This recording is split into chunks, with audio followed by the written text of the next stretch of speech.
Hey, I'm Fred, And I'm Ant. and this is Creator Generation. Create a generation of hype. All right, Frederico, what is happening this week? This week we're chatting with Emma and Shah from English. Can you walk a different path? Is it possible to step away from like gainful employment into this space where you have to go, how can I be of value to other people? They are an English learning channel. They're edutubers, and they're doing great with 2.5 million subs. Before we get started, just a quick reminder that we have Change a College, which is going to help you become an even better YouTube creator. And you can find it at changeacollege.com. That's CHANGER college.com. Let's get into it. Let's get into it. All right, Emma, Shah from English. Welcome to Creator Generation. That's us. Thank you. Is that enough? That was Probably probably too one long. of my favorite that I've heard. Yes. God damn. Oh, yeah. English. Mm. English. Or my other favorite is English. There was an employee at YouTube that used to every time talk about you as English. MmmEnglish. And I couldn't bring it to Really it to crazy. correct them. I'm like, they know. Our favorite is anyone who emails and says, hi, Oh, that's clearly your first name. clearly. Yeah. Well, and Shah, please tell me who you are and what you do on YouTube. Well, our channel is in the English language space. So we create lessons. We're an education channel. We create lessons for people who are learning English as a second language. You're looking at the front and the back of house, really. I'm usually on stage and Shah's behind the scenes doing all the hard work to get everything, all the video up and ready. Our students are all over the world. It's a little bit crazy going through the list of countries where we've got people viewing from, but it's pretty much every one of them. And students, intermediate level English learners, the whole channel's in English, so we rely a fair bit on translations and things like that. But for the most part, it's pretty sort of intermediate and above level English learners practicing English with us. And how long have you been at this for? About, maybe coming up to 4 years now. Yeah. Sorry, I was just... You just I could hear Fred like, chuckling in the Comes up all the background. time. And I was like, great, can we do that for every I was just day? about to eat my lunch then. Well, sorry, I got so distracted by that. So, 4 years-ish. 4 Coming up years-ish, I think so, yeah. Yeah. It's hard to sort of put a date on like when specifically When you it started, really because there's started, breaks and, as like when opposed you said this to- is the official start, Yeah. or if you went like when you put a first video out and then did nothing. We'll for just 2 see what months, happens and or put a video whatever. out. So But was that the start? I don't know. Let's look at the start. What was the let's talk start? about the start. How did it start? It did start. It started when I was teaching English in Vietnam, and I had a class full of adult learners who, man, it was hard to keep them focused. They would rock up to class at like 7 or 8 o'clock at night after they'd finished an entire day's work and wanted to try and learn to speak English and practice their conversation skills for all sorts of reasons within their lives. And it was just incredibly frustrating for them because, it's coming to a classroom, sitting there and writing sentences in a book, not the most effective way to really feel confident about using language and speaking to people and doing all the awesome things that you can do with English once you've got it. I've got those skills. And so I wanted to introduce a little bit more of me and what I do socially and my life behind the scenes to my students.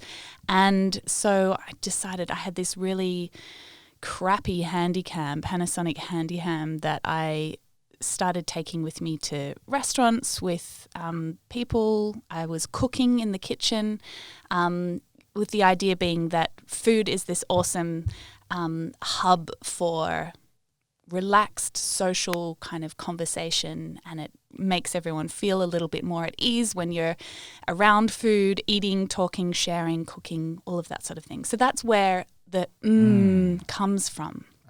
Everything started talking about delicious food. Okay, so it obviously was well received by those students, or you Yeah. just like doing Yes. it? Like, So what- I had about 20 who were watching my channel when it first started, but very quickly, maybe within the first month, I think it grew to a few hundred and then a few thousand. And I started thinking, it's a little bit weird to think that there's that many random people out there watching You me eating eating food and cooking. You know, I was doing full, what I thought in my head were Jamie Oliver style food production videos. Is that what you thought at the time? That's what I Awesome. thought. Yeah. Oh. But it was me. It was me with my Panasonic Handycam, and I would like film a bit and then run around, change the angle of the camera so you could see what I was doing, mix a bit, go back, change it again. It wasn't going to last. We had one thing that's really popular you can buy in markets anywhere in Asia at that time were those selfie sticks. Awesome. You know the selfie sticks? Yeah. So we were working. So if you could see and also because we were still traveling, so I came up with this sort of contraption that was like part $15 rubbish tripod with selfie stick attached to the end of that, like a boom arm, and then with the cradle thing, and then an iPhone, so that she could be doing what she was doing, and it would try to give that top-down view, you know, like in those tasty videos. Or not that we had seen those at that time. Yeah, really, really great, dodgy. It would have looked great in a setup. random restaurant in Vietnam. It's like, what are these white people doing in our Well, the restaurant? thing is, you Most can of get us- away with that yeah. stuff when you're a foreigner, right? It's the same for anyone here. If you're Because you're shameless. yeah, And the it's locals are like just no like, one knows me here. Whatever. Idiot tourist, whatever. I could never have done it here. No way. Yeah. And borrowing people's kitchens and things like that was the way we rolled as well. Just moved around and just were like going in and just eyeing up someone's kitchen, going, This mind if we stay could here? work. There's when are you good guys light going in out? here. I'm just going to cook and talk. Okay, so the students were watching it, but then like other randos were watching it. Was that like, was that a light bulb moment of like, oh, hey, this is like going to do something more? Or is it like a bit more of a gradual? So what actually happened was we were effectively mucking around with stuff at that point, and we actually ended up coming back to Melbourne unexpectedly because my dad got quite ill, and we came back and were helping my family, and we were both working sort of quite flexibly to be able to do that. And I really actually put the what do you call it? Longevity, or the lasting sort of time that we've been working on this channel down to those few months when we were here, because I don't think that at that point I was treating YouTube as a potential career move or as an opportunity for anything more than just, you know, kind of teaching students and kind of getting some great feedback from them. But it was during that period where I wasn't able to work as much as permanently as I had previously, and I was transitioning out of the whole I have a job thing into working out how this could support myself a little bit more permanently.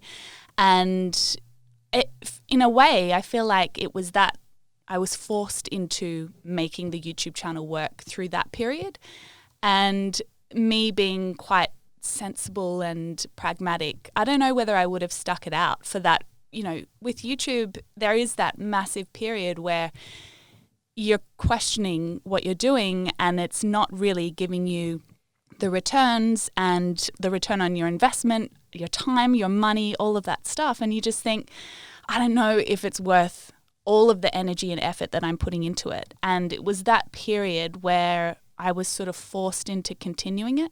And that's a tricky period to get through. How long after your start and experiment and sort of just seeing what works, what doesn't, and really not aware of the future opportunity, how long between that and this new stage you're talking about where you sort of think, oh, I'm forced to see if this is worth having a crack at? I would say that it would have been about 9 months I think. We also there was, you just reminded me as well in that period. So the first thing was I was called Emma's job as a teacher, like her pesky job, because I was building an online business where my whole thing was like location freedom, schedule freedom. I want to work from anywhere, choose my own hours, all that kind of stuff. And that's the main reason why we moved to Vietnam in the first place. And she had this job, which is great because she could teach as an ESL teacher. Oh, and also I could support us. Yeah. And also because I was making no money. So we were living off like hardly anything. Like, totally appreciate you for that. I cherish our friendship and relationship. And you're probably still supporting me. But then we were trying other stuff like, everyone was selling stuff on Amazon and doing like drop shipping in the kind of network of people that I was hanging out with in Vietnam. And so we even went through a phase where we were like, trying to buy ice cube. We'd done all this research. We were selling ice cube trays that we were getting like manufactured in China, sent to America, and sold like I forgot about $150 worth and like lost several $1,000s worth of ice cube trays. And so that was it, sort of like just trying stuff. Like, is it possible? Can you walk a different path? Is it possible to step away from like gainful employment into this space where you have to go, how can I be of value to other people? And then there was I'm really quick to sell stuff to people, and I'm happy to ask them, put my hand out and say, well, that took me all this time, give me $5,000 or whatever.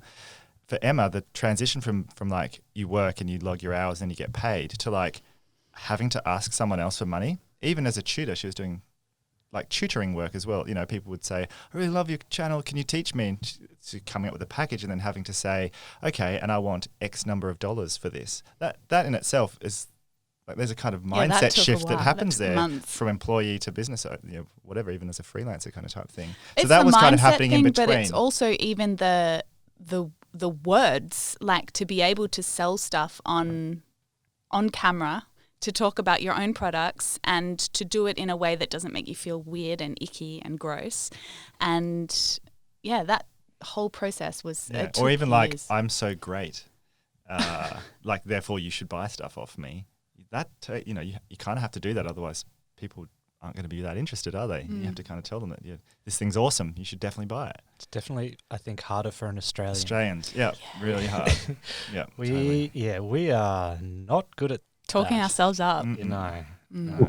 Tall poppy syndrome. There's a couple of different ways that we can go with that, because I really do want to talk about like that flip from like creator that gives value, really, like, and giving away that value, but then also building the business. But probably let's come back to that, because then I sort of like we'll get there. So you had this period of sort of more focus on the channel, Emma, or like you guys come back to Australia, and Shah, that's kind of, and then you were sort of like, well, out of necessity almost, see if this thing can work. Yeah, there's a lot of different things kind of coming together at this moment of deciding whether YouTube is something that we're really going to pursue. But at the same time, I think that when we started thinking about the potential of earning revenue through, not necessarily through the channel, but we were more so thinking about like building a brand, building a personal brand, and creating courses that we could sell via our website. And as Shah mentioned, I was sort of doing one-to-one tutoring and trying to beta test group classes and group training and that kind of thing, which was still pretty manageable because, once we had the website and the payment gateway and stuff set up, it, kind of just ticked over to the point where, I was booked out for 6 months in advance. And at the time, awesome. But then also completely hamstrung as well. Is that the right expression? That's fine. Yeah. You're the English that, teacher. when you've got that many clients or that many students who you're working with, you don't have a lot of time to then break out of that space and think creatively or think bigger or think where to next. It's like you're just constantly in the churn. So, that's when I started creating some courses that would kind of run independently, and was selling them through the website. And it was only after we sort of set up a couple of those things that ticked over in the background that we really started looking at YouTube in a more serious way because we had a lot of doubts and reservations about it as a platform originally, and putting all of our eggs in one basket effectively, and waiting for that ad revenue, which at the time was like a couple $100 a month or something like that. And so we had these alternative sources of revenue being that we were creating in the background, but we almost sort of stepped right away from YouTube for a few months, probably about 6 months, whilst we built up those courses. And it was only when we returned and we came back to YouTube after a 100% break, like hadn't even logged in. At this point, I didn't even know what analytics were. I wasn't tracking anything. And jumped in with almost 1,000% growth through that period of doing absolutely nothing. And that was the point where that was the eye-opener. That was the point where we just went, wow, we have something here. And we have something that grows with and without us. And we can influence it, or we can step away and do other projects and it still ticks over in the background. And that was probably where things changed. I experienced something different during that time, which we do all of the time. And this is what's so cool about working together is that we just see things. I see colours and feelings, and then I see processes, strategies. And Emma is like sees community. Emma sees she's very diligent about the way she does stuff, and I flounce in and out, and that stuff like that always works. And one of the things that was going on for me at that time, and the conversations we were having, I started on this journey of the like, run your own business thing. I'm actually a landscape architect, so I have not got a business background at all. So also learning on the job. I just happened to start a few years earlier and was moving in circles with people, joined this big community online full of location-independent entrepreneurs, people building legit businesses, not just like blogging and stuff like that. Not to say that's not legit, but like people doing actual sort of scalable, really successful kind of type of business models. And there's a lot of people in info product space, which is about doing courses and how that all works. And the basic premise of it, and why we need to sort of guide Emma away from doing what she was doing, was that teaching one-on-one classes or even group classes really isn't scalable unless you're charging a buttload of cash, right? And if you're going to step away from a job where you're doing $100,000 in a professional sort of career into this, like all of this step on the new journey's kind of got to be worth it. Like you've got to sort of go, if I'm going to do this and I'm going to give up like saving up for that deposit for a house and all this other stuff that everybody else is kind of doing, I want to make sure it's really kind of worth it. So the basic premise, I'm starting to load up on like Fastlane Millionaire and 4-Hour Workweek was way before. Lots of books about business, lots of books about info products, what's happening, trends and marketing and Seth Godin, all this kind of stuff. And there's one of the concepts that came out of my community, which is about flipping. You mentioned flipping before, flipping the triangle. If you look at people like Pat Flynn and those guys, their whole thing first is like build a massive audience, right? And once you've got that audience, go to that audience and talk to them and ask them what they want, and then kind of build a product or a course around that conversation.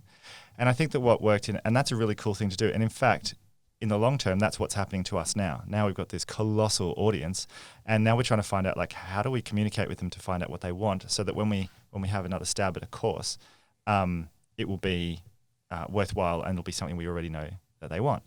But at that time, the flipping the triangle idea was instead of trying to build a massive audience, just start with one person that you can teach something to and learn from that. And then take that, maybe teach it to a few more people and learn from that. And then put it into the group situation and go, how could I teach this to a group of people and learn from that? Because what you need to do is not shy away from, did the shit that I taught them actually have any effect on them? Were they actionable things? Are they getting the results that they came to me for? And use those little small group things as a testing ground, and then go, how could I do this en masse? Like, how could I, from what I know from working with that one girl and then those two dudes and then these couple of small groups, and you get paid for that stuff and it's enough to get by, how do I distill out what worked for them, or what were the best bits that I could do that could then allow me to easily replicate my process and have an effective outcome for a ton of people without me anymore. And then go about selling that to people if you know that it's worked, because you can get testimonials, show that sort of process. So those things were what was going on for us from my side of things at the same time, while we moved into doing courses instead of relying on YouTube. And it would just so happen to be that when we got back, we're like, oh, and the audience is growing too. So that means we'll now be able to sell this stuff to even, more people. So it came together like that, which was pretty cool. How, at that time, how aware of that process were you early on that this is what you were doing? I know at the time, Shah, you say your experience was, your thinking was in a different Got to grow, sphere. your personal growth. How much of that was conscious thought and strategy, and how much of that was it's organically happening and the signals were sort of firing these things like the fact that you could look at the business opportunities here in the space. I think that that Shah was really trying to ram that down my throat for a while in terms of coming out of the teaching space, coming from, like Shah said, I'm really community minded and, more on the volunteering and helping and supporting side of things, and getting up to speed really quickly on, running a business, knowing numbers, knowing how what you're doing is impacting those numbers, how you can tweak those numbers, how bringing someone else onto the team then affects those numbers. All of that stuff was just completely foreign to me. And I mean, we even had, with the second business that we started, we had an entire year where I was leading the charge on that, and it was a lovely place where everyone had a good time and it was amazing. But it was a membership community, and we ended up paying $4 or $5 a month for every member who was there because of what we were offering. We were paying for them to be there, even though we were charging them money. And then we were charging them money, and it was still costing us more. Wonderful. They had such a wonderful time. They loved it. So Great generous. value for the community. That's brilliant. Yeah. So I think that, that whole process was, one that took a lot of time. And I think that with having two different people with very different priorities and objectives working within the business has helped us to sort of level things out in the long run. But I think it's probably taken us a good couple of years to sort of reach a place where we're on the same page and leaning on each other in the right way, rather than just getting frustrated and annoyed at each other. Yeah. While you're speaking, for some reason, and I don't know because it's not related, but I was thinking back to the question about when, it's this is sort of like the question everybody kind of like, it feels like what you want to get to is that bit where, when did you realize, or at what point did this change kind of happen? And if I remember, we started talking about this thing after a while with YouTube, with the ad revenue, and we started using this term like feed the beast or feed the machine. Yeah. Right? Because and this is what's really interesting. If you watch, lots of studies have been done about like poker machines or fruit machines. I don't know what people call them in different countries, but it's random reward. Okay, it's the same reason why Facebook's addictive. It's the same reason why email for a while was really addictive, because you would go in there and you just never knew when there would be something in there for you, or Facebook or whatever, and something positive has been said about you. And this is how they sort of create this kind of addictive behavior. Same thing as like the poker machines, you put the money in, you don't know when your number's going to come up. And obviously we've seen like dreary, sad ass people who are in there in a flashing lights environment for God knows how long, spending the family savings. And it's great. And but with YouTube, what happens as well is there's this algorithm, and you don't know when all of your hard work's going to result in like ka-ching, ka-ching, But ka-ching, it does. If you right? keep putting coins in the machine, one comes out. Yeah, and that's the thing. So then you get into this thing where it's like, I'm making a video a week, and then we went through a thing where, hang on, what if you don't make the video for the week? But you get this payout every month, and you want to keep the payout going. So then you start stressing about, oh my God, I've got to keep making another video. We've got to get another one. Oh my God, it's Wednesday. It's not even finished editing yet. Like, it's not going to get up for this Friday, and it has to go out at 6 p.m. on Friday. And like, really losing everyone's shit. waiting. And then we have these things where we'll have like an internal like breakdown. There'll be tears. There'll be like, I can't do this anymore. It's really, really stressful. And then we had like console each other. It's like, do you know what? Who cares about that damn YouTube? Like, we don't need that. Like, just relax. And who are they to tell us this? Whatever. Like, but we got to feed the beast. It's like, don't worry about the beast. Like, you need to just relax. Let's just go away for a while. Whatever. you can take like 3 months off and nothing happens actually. You can drop back. Like once it's sort of going, I don't really think that we're sort of learning some of this stuff, but we went through this phase of thinking like, oh my God, you have to get it at this time. And if it Otherwise doesn't the go out tap between turns 6 and off. 8, the tap will turn off. Like nobody's going to watch. Because then on the flip side, like we got really more efficient. We've got like editors. We've got like all these processes. We're using software to track stuff and it's all epic and wonderful. And as you're getting all these things out and you're doing what you think is like amazement, like total, yes, this is going to kill it content. And then it's just like bombs, and you have And no then the idea one why. that you Like, throw together at the last minute is the one that soars, and you're Yeah. like, what? the hell? And you're like trying to do all this, so it's like this monster that they train you. So for example, if you started doing, I reckon if we started doing 2 videos a week, YouTube would go, oh, we really like them doing 2. Let's give them one colossal amount of cash. Right? Payout for the fact that they've done 2. And then the next month you go back and go, we're too tired. We'll just do 1 video a week again. And then you get punished and you earn less than you ever have. I love how you're talking about them like they, as if they're Oh, that's how I they're think about it. They're sitting there they're watching all your- watching your every move, Yeah, waiting. They are. In an artificial intelligence kind of way, I truly believe that's what's Yeah, going I mean, I don't know about the last part there, Shah. Fred's had some good chats with Todd from Discovery, who runs the algorithm, essentially runs the Discovery algorithm. But I was at YouTube did this thing called a creator retreat last week, and it was the first time they've done it anywhere in the world, and it was all about creative mental wellness and mental health and strategies around that. But interesting enough, they had this a roundtable, little breakout groups with creators, and one of the groups I was sitting on, this creator Darren Levy, who's been on the podcast before. Listen to that one. Hey, but Darren, he's a young dude who's been on YouTube for 2.5 years, and he's grown quite quickly over 500,000 subscribers. And he asked the question at the table, like, how long is the longest break you've ever taken off creating content for YouTube? He's 2.5 years, no break. Haven't missed a week. Weekly video, haven't missed a single one. Another creator was like 2.5 years, never missed a weekly video. Wow. And went round the table, and there was one cat who just sat there, and he was like, "I've got one channel. We've made 10 videos. Half the videos got demonetized, so it wasn't worth doing. We haven't created anything on there for a few years. Those videos are getting views and views and views, and we don't care. That's fine, great. And then the longest I've ever taken is 3 months, and I'm still a full-time YouTuber, and it's like."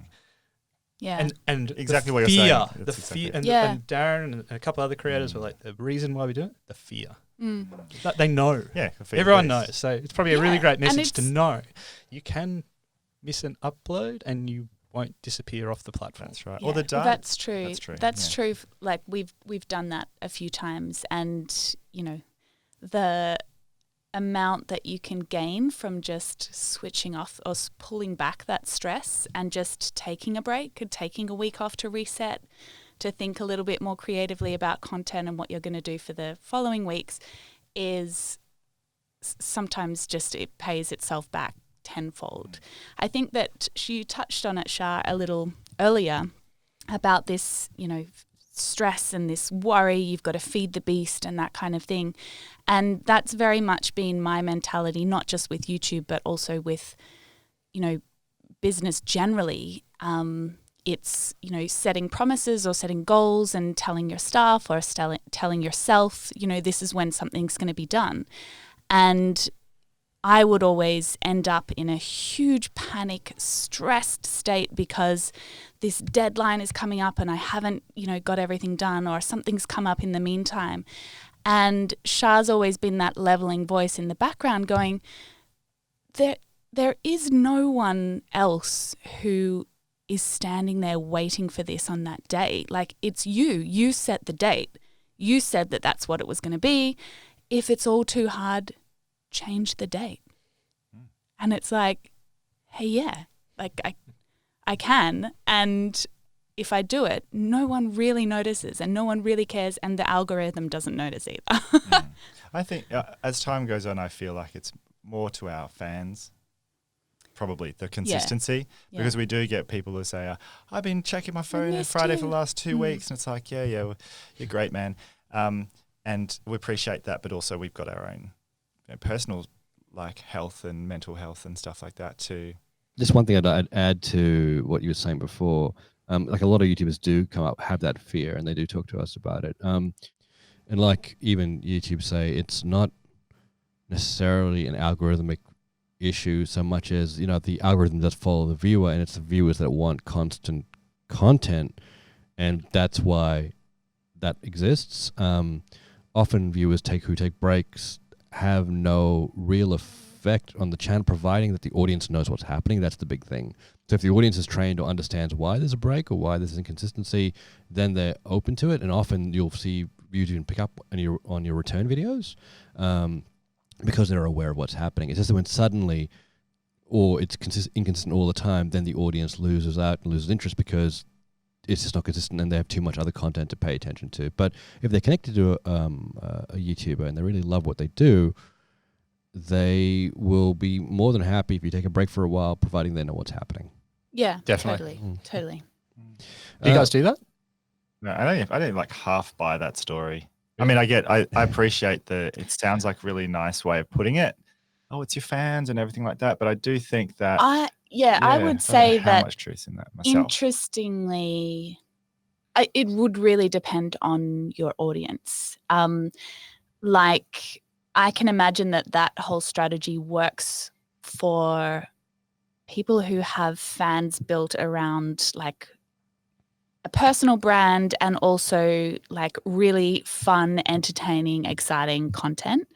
When it comes to lessons and education, it's like, and also the diversity within our audience of, people coming from all sorts of different places around the world. The level of expectation is a little different. Like I would say there's a percentage of our audience who get quite frustrated if we aren't consistently putting up lessons. And if, for example, we have a sponsored section in a video and, it's interrupting their learning. So, I don't put any sponsored videos sections in.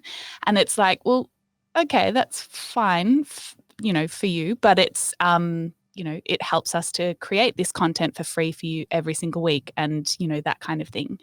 I guess that side of things is something that all channels have to deal with in some way. But I think the diversity in the audience is definitely something that means we see different versions or have different expectations from different parts of our audience.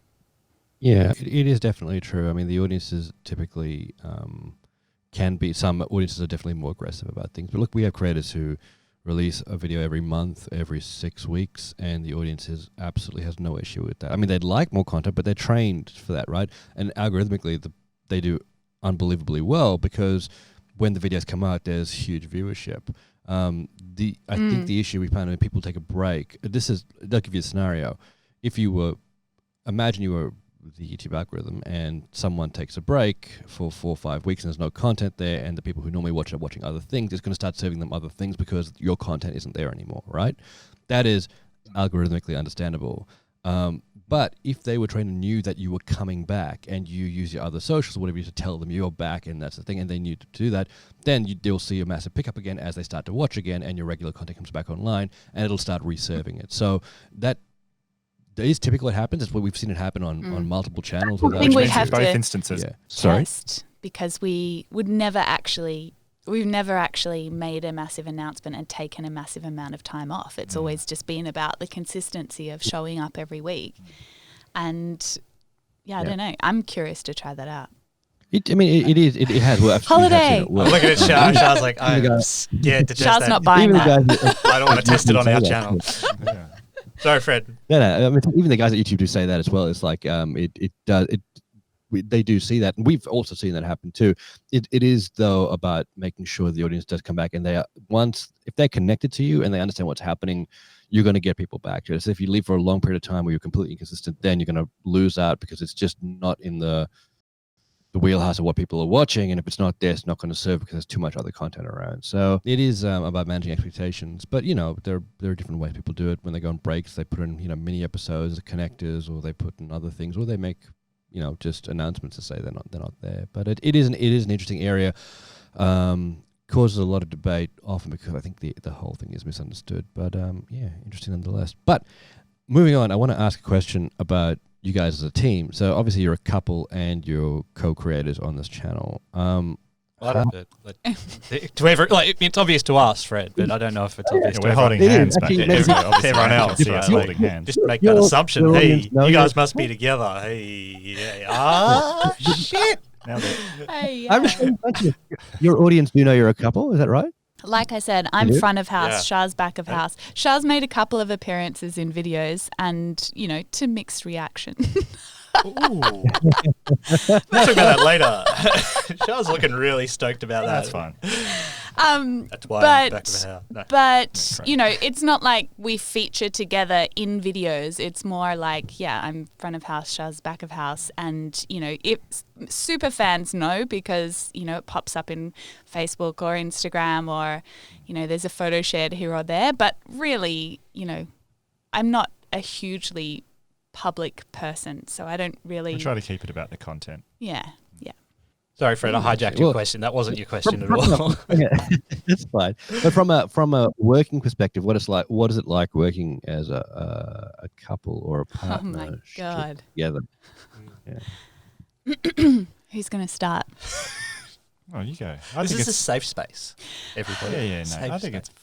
It's just us and all. I would say it's given the circumstances, like it's amazing. We are killing it. We get along so well. To give you a little bit of background, we live in Perth. We live together. We go to the gym together. We go out for dinner together. We go on walks together. We sleep together. We Go to the pub together. go to the pub together. Hey, want to go grab a beer? We mate? go Yeah, do let's grab a beer. podcasts together. I mean, Work. given that context, it's amazing that And then we we haven't. run two businesses together, and we have business meetings about both of those business, and we have disagreements about things, and Get on a annoyed s- at each other. yeah. But on a serious note, I kind of feel like, to me, entrepreneurship is one of the greatest journeys because you are dealing with a lot of mindset things. You have to learn a whole new set of information and skills that are directly applicable and have an impact in your life, like in the success of your life, in your dreams that you may have. Money's a wonderful thing because it can allow you to do all this stuff. There's a huge learning curve there. And you also have to overcome a whole lot of other emotional things that most regular people wouldn't have to kind of deal with in business. Feelings of rejection, feelings of working really hard on something and then not kind of working out, or then like being overjoyed, and then we sort of, so we've got to negotiate all of those things. And over time, we have actually become, I would say, we've become better people because of it. We learn how to manage each other, learn how to manage our team, expectations and reactions and all of those kinds of things, learning how each other works. Like I'm the kind of person who wants to go in and just go, why did this happen? And what are we going to do about it? Let's workshop solutions right now. I need to know what we're doing next. And Emma just cannot be put on the spot like that. You just can't walk in. And so I've had That's to probably what we fight about most. Most Is like is- Shah just coming in and going, I want to talk about this. And I'm like Let's go, in the let's go, middle let's of doing go. something else. Yeah. And Whereas if you came into me and I was in the middle of doing like one hand's typing on one keyboard and the other one's typing on the other, and I'm like talking to somebody in another country at the same time, and then you come and ask me a question, I'll just turn and like, let's go. I'll just answer all the we're questions. like, you know No how problem. everyone says women are the best multitaskers? Like we blow that out of the water. There is no way that I can do something at the same Yeah, time as you're like something a else, one and thing you at a can do it time 10 things at a time. That's one example. So then we have to, so then it's like, okay, hey, I'd love to talk about, I need to talk to you about this. When's a great time for you? When can you, and then we'll book the time in, then we'll sit down and then we'll go, okay, here's what I want to talk about, and sort of nut it all out. And that little things like that we've learnt along the way have been what's kind of made it okay. I think that one of the biggest keys to us working successfully together is structuring time and our days around stuff. And weirdly, like if you had have asked me this 4 or 5 years ago, I would have been like, no, I don't want structure. I just want to fly by the seat of my pants. We just make stuff up as we go. And that has created a whole lot of stress and tension in our relationship because we're never aligned we're always on different frequencies and, working at different energy levels. And so the thing that has really helped and the thing that we've sort of worked out along the way is how important it is to have structure and consistency, not just in business and in work, but also in life and in stuff that we do outside of work. I would say even more importantly, because when you spend so much time together and your worlds are so blended, work and life and fun and Let's go have a romantic dinner together tonight and talk about our automated email And our new sequence and hires. our triggers and how we're tracking stuff. And Is that where's what the cookie happens? gonna Like, go? is that what Hell what yeah. dinner? Oh yeah. Do you Oh my guys God, have? You cannot get away. Do you from it. do you have like hard lines where you go, we're walking on the beach, no work Yeah. talk, or This is what do you, Emma's Yeah. saying. Like now we do. Now so it's we like, do. when people talk about like date night for they're trying to help a couple kind of reinvigorate their lives. So we have date night. Like we have a we certain have time of a morning. bakery morning. So Friday morning, yeah. I look forward to Friday mornings because I know we are going to talk about work, but we're mostly going to go to our favorite bakery and have a coffee and just sit with each other in the sun and walk over to the beach and just cherish those and times. smash bakery treats. And then know that it's coming up. And, unrelated segue? What's your favourite baked good? pork and fennel sausage roll from Wild Bakery in South Fremantle. Hashtag not Right. sponsored. That's very specific. Not We're sponsored. sponsored. We're But do supporting yourself a those favour and guys. get down there. Emma, what is yours the same? What's yours? Favourite baked good? Okay, so I've got a couple. Favorite means one. Yeah. Oh, favourite means one. Well, Okay. yeah. Uh, I'm not making the rules. Oh man. So my favorite would be an apple galette, which is like a sweet baked apple slice thing, also from the same bakery. Fred? My favorite? Yeah. No. Before that, I want Emma and Shah to guess. What do you think our favorites would be? Knowing what ants like, I'm like, I was gonna what say- kind of people are? Snot block. I didn't even know what that is. Is that a thing? Or is that just like a massive takedown? Like, I'm not sure where I stand now. That's Snot a block. vanilla slice. Oh, really? No. Vanilla slice. Who's that I was for? going to Ant and pick me? Ant for that. Ant for a vanilla slice. Ant vanilla And slice. Okay. Fred chocolate eclair. Yes, I am a chocolate eclair fan. What, That is is that- very true. Whoa. Would you say that's your favorite though, or did I just guess a good one? No, it's one of I like you. I have a couple of favorites. I like custard tarts and I like chocolate eclairs. Shah, seeing as Emma got it wrong, do you amazing. want to have a crack at my At favourite yours. baked good? My 'Cause I love a good baked Ants treat and coffee. mixed fruit tart. I'm just going to go almond croissant. Yeah, that it? Yeah, it's pretty close. That's my number two. Number one is just a really good croissant. Croissant. And then, the almond, too sweet. I'm not that much And of you've a- got that advantage as well because all the little flakes are in your beard. So like, enjoy Save it for the later. rest of Yeah, the day. exactly. Almond croissant is like, the sometimes. That's why you stroke in your my- beard, in just my happy combing place. them out. They can Totally. be like really intense and like mascarpone sort of. Yeah. Yeah. Like Ant's very straightforward. Like it's just a plain croissant and a glass of milk when he goes out. And that's Oh, good boy. that's what Hot I- milk. Well, at least a bit of milk. You guys didn't get milk in your coffee this morning, which is No. completely unrelated. And we're not going to keep talking about that. But it was a sad moment. Sorry, I had Sure to. was. I just love baked goods so much that baked good with coffee. Hey, we're all fans. I can tell. And that's what holds our relationship together. Yeah, baked Times like that. It's Friday baked mornings goods at Wild Bakery. and other structured stuff. Mm.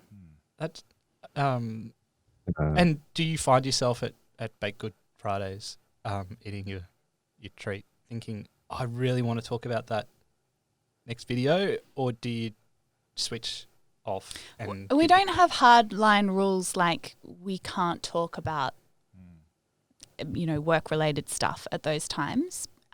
But there's definitely moments where we're just like, let's just not talk about this right now. We don't have to talk about And it we'll now. say, talk about something else. Or just talk about something else. Just keep saying And then that there'll be until like the other person thinks. silence because we're like, Yeah. what else is there? Jeez, it's hot Nothing. today. Yeah. No, How's this literally, weather? literally, yeah, it's a beautiful day. I hear it's going to rain next week. I think that's, obviously it must be very important to have those barriers when you are working, living, Yeah. everything together. Yeah.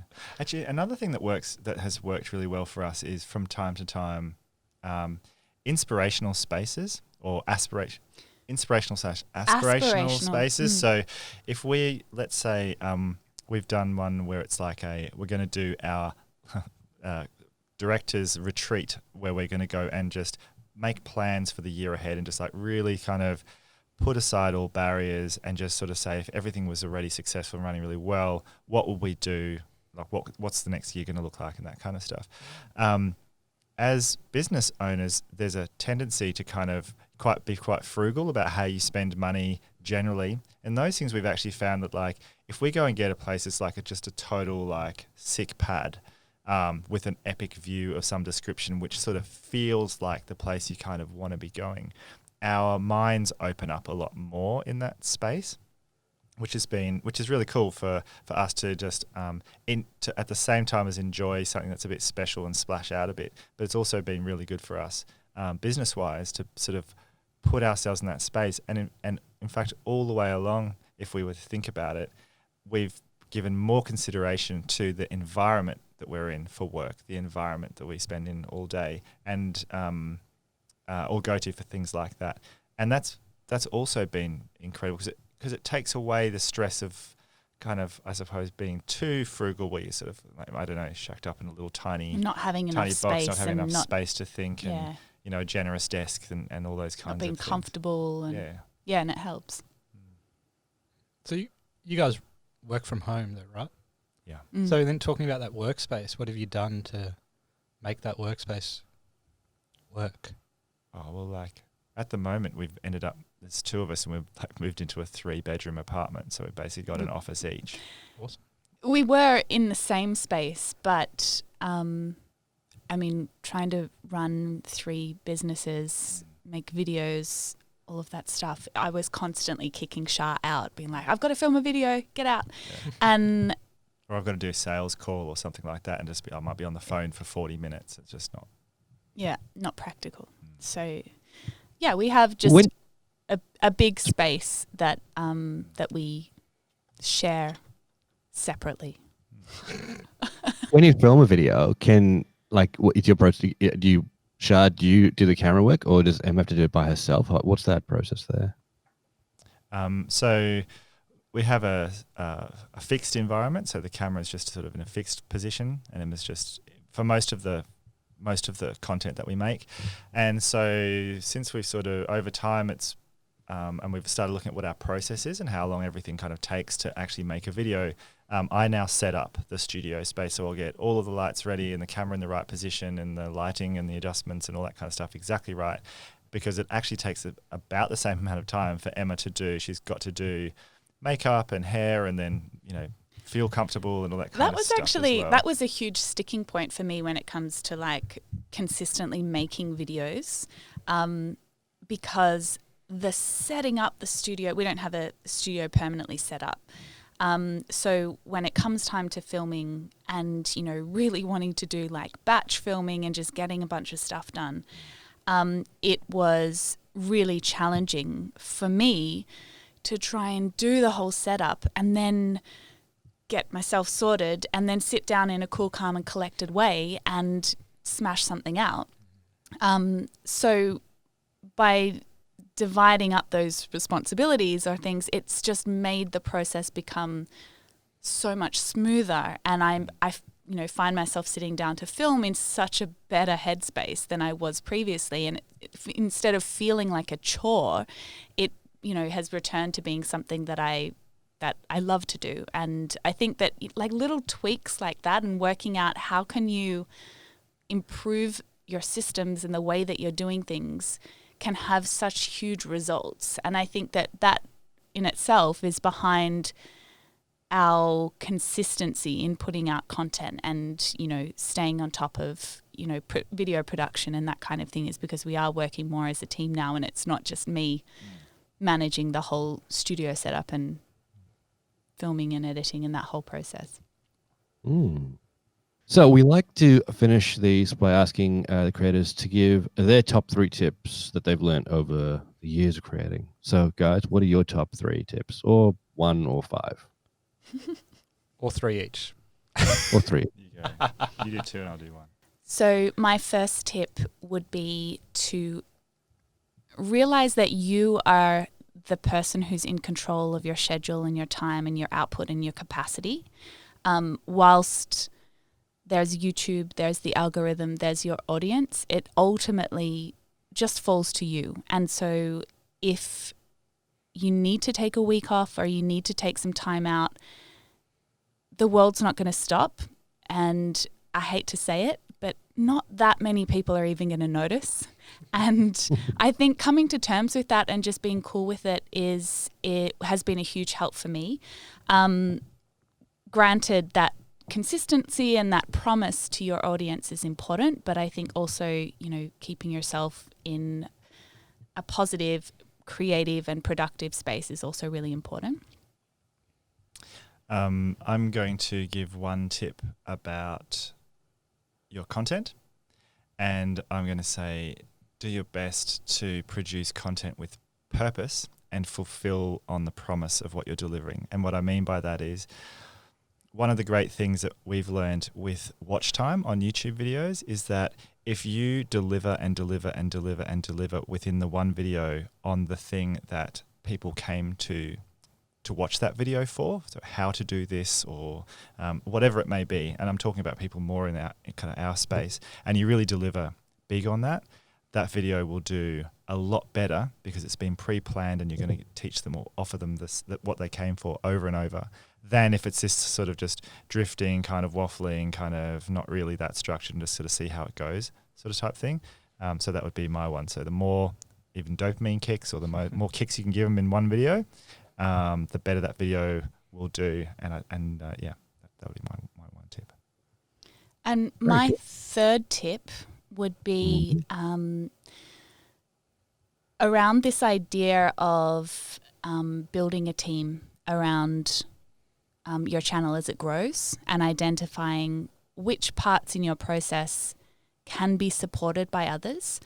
I think I have conversations with creators all the time about how they could never bring in an editor or how they could, never hand over their videos and trust someone else to work with those videos. And I think that for us, that has been a hugely liberating part of our process, because by handing away some of the roles and responsibilities in our business to others to manage, it's allowed us to stay creative and to explore new opportunities, to come up with new products and not be buried in the mechanics of YouTube, the algorithm of getting everything set up and rolling.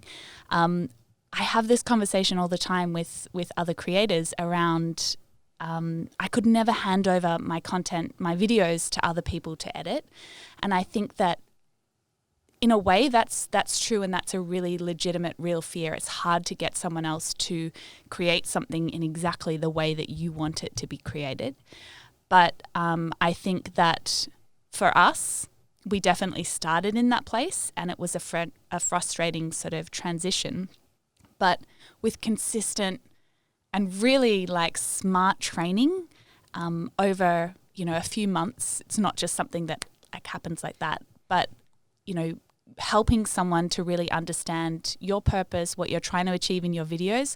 We've got an amazing editor who works with us on every video that we do, and she has taken a little bit of time to get on board with it, but now we can almost hand over our videos to her with her eyes closed. We have great systems and processes in place, and that's just given us so many more opportunities to do things within our business. So I think if you're telling yourself that, I would really, really challenge you to think She's really a little anti differently. this people who say this at the moment. People tell me this She all really the wants time. to You hear it serve a up lot. to them. You hear it a lot. Yeah, and I've I heard just, it just in the last couple of weeks. It's like, Yeah. if you want to be an editor, go be an editor. Stop being a YouTuber. Yeah. Yeah. Yeah. Anyway, that's my third tip. It was long. Sorry. It's as long as it needed great to be. tip. Good tip. It's a great tip. Well, Emma, Shah from English. No, too long. Thanks so much for joining us. Good And job. before we go, everyone gets to say their English. Go on. Emma, how do you say it properly? Come on. English. Shah. English. Sorry, that was my home Damn it, version. sorry. I was supposed to do the English one. English. Frederico. English. English. Love it. Thanks, guys. English, a very good channel, and they're very good creators. If you are an aspiring edutuber, check out their channel. Until next week, though. Bye. Bye. Create the generation on the mic.